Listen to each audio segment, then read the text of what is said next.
আসসালামু আলাইকুম বন্ধুরা, বিজনেস আইডিয়া 24 পক্ষ থেকে আপনাকে জানাই শুভেচ্ছা অভিনন্দন। বন্ধুরা, বরাবর মতো আজকে আমি একটি বিজনেস রিলেটেড একটি ভিডিও নিয়ে হাজির হয়েছি। আজকের যে ভিডিওটি রয়েছে সেটি হচ্ছে যারা মৎস্য এবং কৃষি খামার নিয়ে যারা ব্যবসা করতেছেন তাদের জন্য আজকের এই ভিডিওটি। তো ভিউয়ার্স, আজকে আপনারা দেখলে খুবই অবাক হবেন যে খুবই অল্প বয়সের মধ্যে এত বড় প্রজেক্ট কিভাবে সে কাজ করে। এসএসসি পাস একটা ছাত্র, সে প্রায় 1 কোটি টাকার একটা প্রজেক্ট নিয়ে কাজ করতেছে বর্তমানে। তো তারই একটি গল্প আজকে আপনাদের সামনে তুলে ধরবো। তো আমরা কিছুক্ষণের মধ্যে তার সামনে সরাসরি চলে যাব ইনশাআল্লাহ। আর এর মধ্যে আমরা জানেন যে আমার এই ইউটিউব চ্যানেলে প্রতিনিয়ত বিভিন্ন রকমের ব্যবসা রিলেটেড ভিডিও দেওয়া হয়। তো আপনারা যদি এই ধরনের ব্যবসা রিলেটেড ভিডিও পেতে চান তাহলে আমাদের ফেসবুক পেজটি এবং ইউটিউব বিজনেস আইডিয়া 24 চ্যানেলটি সাবস্ক্রাইব করে আমাদের সাথে থাকবেন। তো ভিউয়ার্স, চলুন সরাসরি তার এই স্বাবলম্বীর গল্পটা একটু শুনে আসি তার মুখ থেকে। দর্শক, আমরা এখন চলে যাব সরাসরি শাকিল ভাইয়ের কাছে। শাকিল ভাই কিভাবে তার এই প্রজেক্টটি এত দূরে নিয়ে আসছে তার মুখ থেকে শুনবো এবং তার সর্বপ্রথম আমরা তার সাথে পরিচিত নেই। আসসালামু আলাইকুম। ওয়ালাইকুম আসসালাম। আসসালামু আলাইকুম। জি, ওয়ালাইকুম আসসালাম। শাকিল ভাই কেমন আছেন? জি আলহামদুলিল্লাহ ভালো, আপনি কেমন আছেন? জি ভাই আলহামদুলিল্লাহ। শাকিল ভাই, আপনার পরিচয়টা একটু দেন, আপনার একটু ঠিকানাটা দেন। জি আমি আছি লক্ষ্মীপুর জেলা রায়পুর উপজেলায় অবস্থিত প্রত্যন্ত একটি গ্রামে। আমি এখানে ব্যবসা করি আর কি, আপনি তো দেখছেন। মধ্যে আমি আপনার কয়েকটি ভিডিও দেখেছি, আপনার এখানে প্রচুর ঘের রয়েছে, মাছের চাষ করতেছেন। আমি প্রায় আপনার এখানে 4টা ঘের দেখেছি। এখানে এই যে একটা পুকুর দেখতেছি, এখানে প্রায় রেনু চাষ করতেন আপনি আগে। আমি জানতে চাচ্ছি যে আপনার এই যে উদ্যোক্তার যে গল্পটি রয়েছে সেই গল্পটি আমাদের যারা ভিউয়ার্স রয়েছে বা বেকার বাইরে রয়েছে তাদের জন্য যে কিছুটা হলো হেল্পফুল হয়, সেই বিষয়ে আমি আপনার কাছে কিছু তথ্য জানার জন্য চেষ্টা করব। এই যে আমি আশেপাশে আপনার এখানে আরও কিছু প্রজেক্ট দেখতে পাচ্ছি, লেবুর প্রজেক্ট, যে আপনার পেঁপের প্রজেক্ট রয়েছে। তো এই প্রজেক্টগুলো আপনি কিভাবে আপনার মাথার ভিতরে আসলো যে আপনি এত অল্প বয়সে প্রায় এসএসসি একটা পাস ছাত্র, আপনার কিভাবে আপনার মাথার ভিতরে আসলো যে এত বড় একটা প্রজেক্ট আপনার মাথার ভিতরে, একটু যদি আপনি ব্যাখ্যা করে আমাদেরকে বলতেন। জি আমরা ভাই বোন চারজন আর কি। আমার ভাই, ছোট ভাই 2জন আর বোন 1জন আছে। আমি সবার ফ্যামিলিতে বড়। যেহেতু আমি বড়, আমার তো ভবিষ্যৎ নিয়ে চিন্তা ভাবনা করাই লাগে। তো আমি ভাবলাম, সবাই ফ্যামিলি থেকে বললো যে আমার প্রবাসে যেতে, মানে বিদেশ যাওয়ার জন্য। তো আমি ভাবলাম যে 5 লাখ 6 লাখ টাকা খরচ করে আমি প্রবাসে যাব। সেই 5 লাখ 6 লাখ টাকা থেকে আব্বুর জমিতে আমি কিছু একটা করার জন্য আমি ইন্টারে বিজনেস নিয়ে পড়াশোনা করছিলাম। তারপরে আমি এসব মাথায় আসলো। আসার পরে আমি প্রথমে এই ছোটো পুকুরটা ছিল, সেখানে আমি রেনু চাষ করলাম। কিছু 4-5 লাখ টাকার কাছাকাছি মতো চাষ করার পর আস্তে ধীরে আমার আলহামদুলিল্লাহ ফলন ভালো হলো। তারপর আমি আব্বুকে দেখালাম, মানে 5 লাখ টাকা তার কাছ থেকে নিলাম। নেওয়ার পরে আমি ভাবলাম, আব্বুকে দেখালাম, আমার ধরেন না প্রায় 6 মাসের কাছাকাছিতে আমার 15 লাখ টাকার মতো আয় আসছে। তারপরে আমি 6 মাসে 15 লাখ টাকা আব্বুকে দেখার সাথে আব্বু দেখলো, আকর্ষণ বাড়লো। তারপর আমি 2টা আরও পুকুর খনন করলাম। খনন করার পর এখন আমার ফলন আলহামদুলিল্লাহ মাসিক আমার ফলন আলহামদুলিল্লাহ 30-40 লাখ টাকার কাছাকাছি আসে।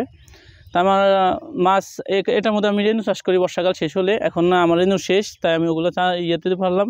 এখন এটা রেনু এখানে নেই, বর্ষাকাল শেষ হলে আমি রেনু করবো। তাই ভাবলাম, এখানে আমার পুকুরের আশেপাশে অনেক জায়গায় খালি আছে, আমার আব্বু যেগুলো কিনে দিছে আমার পরে ব্যবসায়ী খাতিরে। তো ভাবলাম এদিকে খালি রেখে তো লাভ নাই। তো আমি এখানে পেঁপের চারা, কিছু লেবুর চারা, কিছু আপনার নারকেলের চারা, আমের চারা, এগুলো রোপণ করলাম। আবার ওদিক দিয়ে দেখা গেছে ক্ষেতের মতো বেশি রোদ, তো তাই ওখানে আমি আবার সয়াবিন করলাম। তো ভাবলাম আমার ফলন যেহেতু আসতেছে তাহলে আমার তার লস নেই। তা আব্বু ধীরে ধীরে দেখতেছে, আব্বু দেখতেছিল যে ফলন ভালো হচ্ছে, তাই আব্বু আমাকে এই দিকের জমিগুলো দেখেন, আপনারা দেখাতে পারেন ভাইয়া। এই পুকুরটা আছে না, এটা সবচেয়ে বড়। এটার মধ্যে প্রায় আমার 30 লাখ টাকার উপরে মাছ আছে, কোটি টাকার উপরে আমার প্রজেক্ট আছে। আমার আলহামদুলিল্লাহ আমি ভালো চলতেছে। প্রবাসে না গিয়ে ভাবলাম এটাই উত্তম। তা আমি বলবো যুবক ভাইদেরকে যে পড়াশোনা শেষ করে বা পড়াশোনা করছেন কতটুক সেটা জানার বিষয় না, আপনারা ভালো উদ্যোগ নেন, ভালো টাকা বা অপচয় না করে ভালো জায়গায় করেন, ইনভেস্ট করেন, ভালো ফলন, মানে নিজের ভালো ফলন পাবেন। জি, আপনি আসলে এখান থেকে তো দেখলাম যে আপনার কতগুলো পুকুর রয়েছে, সেটার আপনি বললেন যে আপনার এখান থেকে প্রায় ভালো টাকা ইনকাম হয়। তো এখন আপনি কোন পুকুরে কোন মাছ চাষ করতেছেন? এখন আপনি যে এখানে আপনার কয়েকটা পুকুর দেখতেছি, এখানে আপনার যে পুকুরগুলো রয়েছে 3টা পুকুরে পানি রয়েছে, কোন পুকুরে কি মাছ চাষ করতেছেন আপনি? আমি এটাতে প্রথম তো রেনু চাষ করছিলাম। আর ওই যে ওইখানে দেখতেছি গ্লাস মাথায়, যেটা ওইটার মধ্যে আছে গ্লাস কাপ, রুই, কাতলা। আচ্ছা মানে আচ্ছা। ওইগুলো এভারেজ মাছ আছে ওইটার মধ্যে। আর এটার মধ্যে ধরেন না বড় বড় ফাঙ্গাস থেকে শুরু করে বড় বড় জাতের কেজি পর্যন্ত হয়ে থাকে, আচ্ছা ওগুলো আর কি আমি চাষ করি, ওগুলা ভালো হয় আর কি। তো ওইটাতে এভারেজে ওগুলো চাষ করি, ওগুলোর ফলনও ভালো হয় আর টাকার পরিমাণও ইনশাল্লাহ ভালো হয়। পাঙ্গাস মাছ এমন একটা মাছ যেটা 12 মাসই আপনার মার্কেটে চলে, তাই ভাবলাম ওইটাই করি। আমার ওইখানে প্রায় 20-30 লাখ টাকার মাছ আলহামদুলিল্লাহ হয়ে গেছে। আর এখানে আমার এভারেজ মাছ ধরেন রুই, কাতল আর আপনার গ্লাস কাপ আছে, আমি এগুলো চাষ করি। এগুলোতে মোটামুটি 20-25 লাখ টাকার মাছ আছে আলহামদুলিল্লাহ। তো এগুলো আমি আরও 1 মাস পরে মাছ বাজারজাত করব। আমি এই মাছগুলো মূলত আপনার পুরো দেশে বাজারজাত করে থাকি। আমার এখানে গাড়ি আছে, রাস্তা আছে, রাস্তা দিয়ে গাড়ি আসে, আমার মাল নিয়ে যায়। আমার কাছে বিভিন্ন ধরনের মানুষ আসে, বিভিন্ন জায়গা থেকে মানুষ আসে, সবাই আমার কাছ থেকে মাছ নিয়ে থাকে আর কি। কিভাবে আসলে চাইলে ব্যবসাটা শুরু করতে পারে বা চাষবাস শুরু করতে পারে, মাছ চাষ শুরু করতে পারে? যাদের নাই তারা চাইলে আপনার জমি রাখা যায় আর কি, আপনার যেটা অনেক ধরনভাবে বোঝে তারা জমি রাখতে পারে, যে 10 কোড়া বা 20 কোড়া জমি রাখতে পারে, স্বল্প খরচে সেখানে ইনভেস্ট করে আস্তে ধীরে করতে পারেন। করার পরে যদি আয় ব্যয় ভালো আসতেছে আপনার, তখন আপনি কি জায়গা কিনে নিতে পারেন। আমি যেটা বলবো আপনারা এইভাবে করলে আর কি আপনাদের কাছে সহজ হবে। আচ্ছা শাকিল ভাই, আরেকটু কিছু প্রশ্ন রয়েছে, সেটাই যে আপনার প্রজেক্ট করার পরে আপনার কি কি প্রতিবন্ধকতা আসছে, মানে কি কি সমস্যা আপনার ফেস করতে হচ্ছে? সমস্যা বলতে সমস্যা হচ্ছে একটাই, ওই আপনার বৃষ্টি বেশি হলে আর কি একটু সমস্যা হয়, ডুবে যায় নাকি? হ্যাঁ ডুবে যায়, চারপাশে জাল দিয়ে ঘেরা দেওয়া লাগে। আচ্ছা, এই যে আপনার মাছ কি মারা যায়, মাছের কোনো ট্রিটমেন্ট দেন কিনা? হ্যাঁ মাছের জন্য ট্রিটমেন্ট দেওয়া লাগে। আপনার প্রাত্যহিক জীবনে সবারই বিরোগ হয়ে থাকে স্বাভাবিক। তা আপনার আমি ওষুধ আছে, আমি কৃষি বিশেষজ্ঞদের সাথে যোগাযোগ করে আমি ওষুধ আনি ওদেরকে খাওয়া লাগে। দর্শক, এই মুহূর্তে আমরা চলে যাব এখানকার যে গের রয়েছে, সেই গেরের মাছের যে খাবার দাবার নিয়ে ফিডের রয়েছে, সেই ফিডের বিভিন্ন রকম গুণাগুণ সম্পর্কে জানার জন্য তার সাথে চলে যাব এবং পরিচিত হয়ে নিব। আসসালামু আলাইকুম। ওয়ালাইকুম সালাম। ভাই কেমন আছেন? আছি ভাই, ভালো আছি, আপনি ভালো আছেন? জি ভাই আলহামদুলিল্লাহ। ভাই আপনার নামটা? আমার নাম সুজিত কুমার। সুজিত কুমার ভাই। আচ্ছা ভাই, আপনাদের এই যে ঘের রয়েছে, এখানে প্রায় 4-5টা পুকুর রয়েছে, এই পুকুরের প্রত্যেকটা মাছই তো আপনাদের ফিড খেয়ে থাকে। জি, তো আপনাদের ফিডের নামটা বলেন। আমি আমার পুরো পরিচয় দিই। আমার নাম সুজিত কুমার, আমি আছি এরিয়া সেলস এক্সিকিউটিভ হিসাবে। জি। আর এই প্রজেক্ট আমাদের মোটামুটি 6 বছর ধরে এই প্রজেক্টে যেই ফিডগুলো খাওয়াই, আমাদের তামিম অ্যাগ্রোর কেয়ার ফিড নামে একটা ব্র্যান্ড আছে, এই কেয়ার ফিডের ফিডগুলো খাওয়াই। আচ্ছা, এই ফিডের গুণাগুণ সম্পর্কে আমাকে একটু বলেন, যে এই মানে খাওয়ানোর কারণ কি, আর এই যে এত বড় ঘেরে আপনাদের ফিড খাওয়াচ্ছে, এই খাওয়ারের ফলে তাদের মাছের কি উপকার আসে? আচ্ছা, ফিড খাওয়ালে মাছের আমাদের যে ফিড আছে এই ফিড এই কারণেই খাওয়াই দীর্ঘদিন ধরে। এই ফিড খাওয়ালে কাঙ্ক্ষিত যেই ফিডের গ্রোথটা, এই গ্রোথটা চলে আসে। এবং এই ফিডের আরও কিছু গুণাগুণ আছে। এই ফিড দেওয়ার ফলে পুকুরে কোনো গ্যাস হয় না, এক্সট্রা কোনো মেডিসিন দেওয়ার প্রয়োজন হয় না। এই কারণে উনি গ্রোথটা ভালো পায়, আর মাছের কোনো রোগবালাই হয় না। এবং মাছের যেই কালারটা, এই কালারটাও ভালো রাখে, এবং বাজারে অন্যান্য মাছের চাহিদার তুলনায় এই মাছের কালারের কারণেই আসলে মাছের দামটা বেশি টাকায় বিক্রি হয়। এই কারণে দীর্ঘদিন ধরে তারা আমাদের এই তামিম অ্যাগ্রোর কেয়ার ফিড খাওয়ায় থাকে। এই কেয়ার ফিড এর আরেকটা অন্যতম বৈশিষ্ট্য হচ্ছে, এখানে যে প্রোটিনগুলো ইউজ করা আছে, এই প্রোটিন হলো বাইপাস প্রোটিন। বাইপাস প্রোটিন হওয়ার কারণে আমরা যে প্রোটিনগুলো সরাসরি যতটুকু খাই মাছে, ততটুকু সে বডিতে অ্যাবজর্ব করতে পারে। এই কারণে তারা দীর্ঘদিন ধরে এই ফিডটা ব্যবহার করে থাকে। জি, আসলে বাজারের তুলনায় কি আপনাদের ফিডের দাম কম না বেশি? বাজারের তুলনায় একেবারে কম বলবো না, কারণ মান নিতে গেলে, আসলে মান ধরে রাখতে গেলে ফিডের দাম বেশি হয়।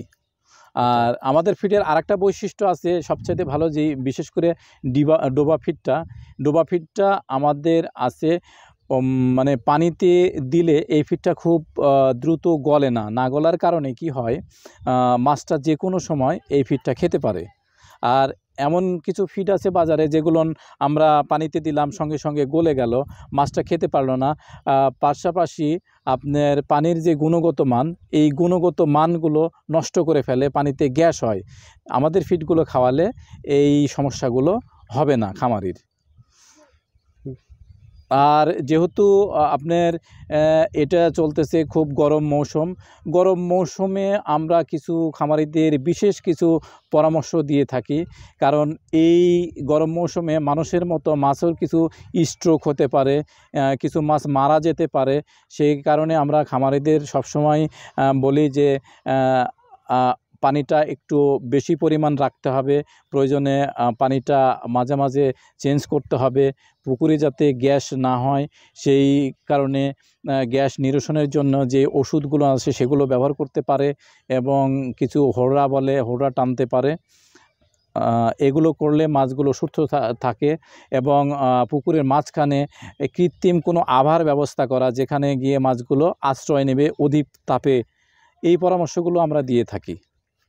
ধন্যবাদ সুদীপ কুমার ভাইকে, ওনার খুবই মূল্যবান আসলে কথাবার্তা বলেছে। তো আপনারা যারা মৎস্য খামার নিয়ে কাজ করতেছেন তাদের জন্য খুবই গুরুত্বপূর্ণ, আর বিশেষ করে তাদের যে ফিড রয়েছে আপনারা এই ফিডটি খাওয়ালে ইনশাআল্লাহ আপনাদের মাছের যে গ্রোথ রয়েছে সেই গ্রোথটি দ্রুত বাড়বে ইনশাআল্লাহ। তো শাকিল ভাই, আমি আপনাদের পিছনে এবং আপনার সামনে দেখেছি যে আপনার এখানে প্রায় ধরার উপযুক্ত কিছু পেঁপের চারা দেখতে পাচ্ছি। তো এই পেঁপের চারার আপনার কত পিস পেঁপের চারা লাগিয়েছেন আপনার এই ঘেরের ভিতরে? আমার এখানে আসলে ভাইয়া আপনার দেখলাম জায়গা খালি আছে, তাই আমি এখানে প্রায় 2500 মতো চারা লাগালাম। তো এখানে আমার মোটামুটি আজকে 2 মাস হয়ে গেছে, আর সামনের মাসে আমি ইনশাল্লাহ ফলন পাবো, 3 মাসে ফলন পাবো আশা করি।